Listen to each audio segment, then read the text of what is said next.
Welcome to the PR Maven podcast, a podcast all about growing your network and building your brand through traditional and digital networking techniques. I'm Nancy Marshall, the PR Maven and CEO of Marshall Communications. Stay tuned for this week's episode, and thanks for listening.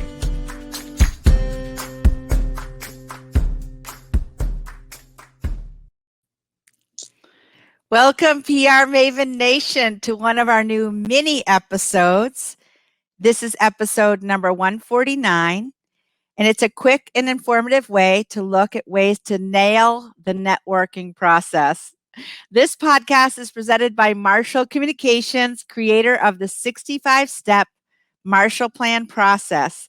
For more information, visit marshallpr.com.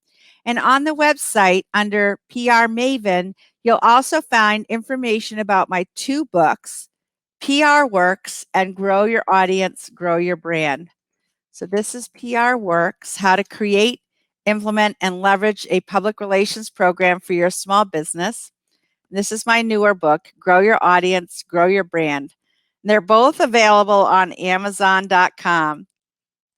And this week I'll share my Forbes Agency Council article, 3 Ways to Nail the Networking Process Without Rushing It. So let's dive right in.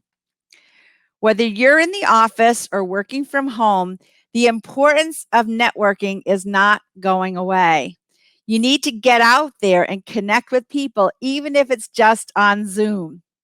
As reported by CNBC in 2019, anywhere from half to upwards of 80% of jobs are filled through networking. Over a year into the pandemic, connections still matter, perhaps even more than ever before.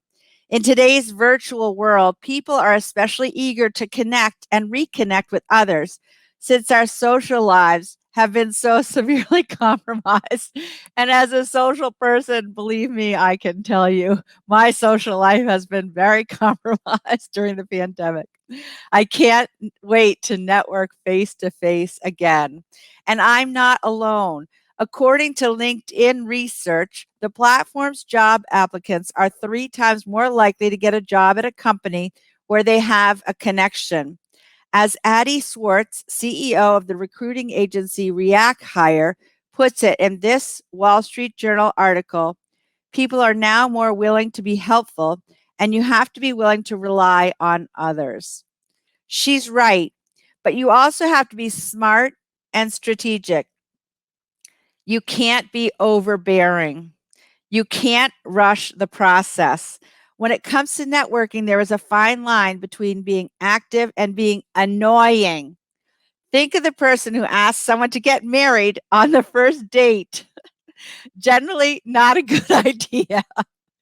I try to connect with people by asking them about where they went to school, where they have worked previously, and I follow up by connecting on LinkedIn or sending a personal note in the mail. Here are 3 ways to pace the networking process. Number 1, take your time. I repeat, take your time. If you make a connection, don't email them 5 minutes after your first meeting. Don't call them within an hour. Take a deep breath and wait for the dust to settle so you don't come across as desperate. If you meet them in the morning, you can wait until the end of the day or the following morning. Think of it like dating. If they send you 1 text message, you don't want to be the one to send them 5 in return. Keep your conversations balanced and proportionate while still showing interest in the connection. Number 2, don't be transactional.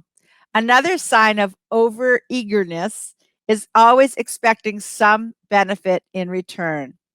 People can see through that. Ideally, you want your networking connections to be authentic and mutually beneficial. Find ways to help the other person without expecting a reward. Just do it. This goes beyond exchanging business cards and asking for a job offer. If you grab a coffee, you don't always have to bring up work. You could just grab coffee. Believe me, it's hard for me not to bring up work, but that's my advice, is try to find interesting things to talk about outside of work. and participate in fun activities together. For example, I have a friend who is a newspaper publisher, and we went to a place where you soak your feet in hot water while drinking tea. We had so much fun. I'm just laughing remembering this because we had so much fun that we got yelled at by the management for laughing too loud. And if you know my laugh, you know that it does carry over distance. We will never forget that time, and it formed the foundation for a lifelong friendship, both personally and professionally.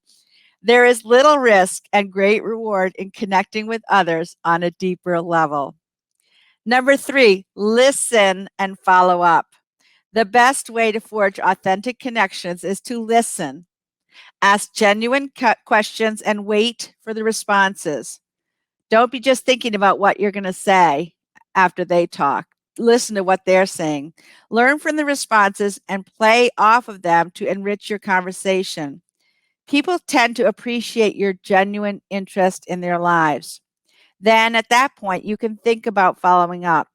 Following up via email, Instagram, Twitter, Facebook, or whatever their preferred social media platform is valuable and shows you care, but only as long as you're patient. The follow up will be more beneficial if the other person already thinks highly of you. That is, if they perceive you as caring about them. Don't forget to listen. No sound in the language is sweeter than the sound of your own name.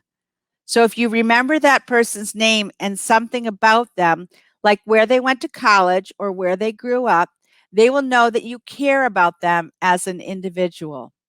The bottom line is to think outside of yourself. Like in sales, you can't always think about what you're selling. You have to take a step back and consider what the other person is buying and why. Wear their shoes for a day. How can you help them solve their greatest challenge? For example, I have a client who has accomplished a great deal in her lifetime, but she's very self-conscious about telling her personal story. I'm working with her to suss out the relevance of her story to challenges that others may be facing in their lives and the best places for her to tell that story.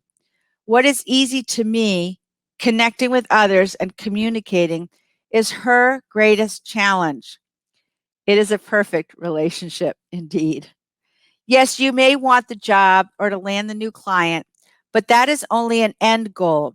While you network, try not to think about the destination. Think only about the journey, the networking itself. I approach client acquisition and retention the same way. What matters most is the connection, and the money tends to follow. I open myself up to others, which helps make a genuine connection. People can always tell if you're being phony. Keep in mind that a person needs to know, like, and trust you before they do business with you.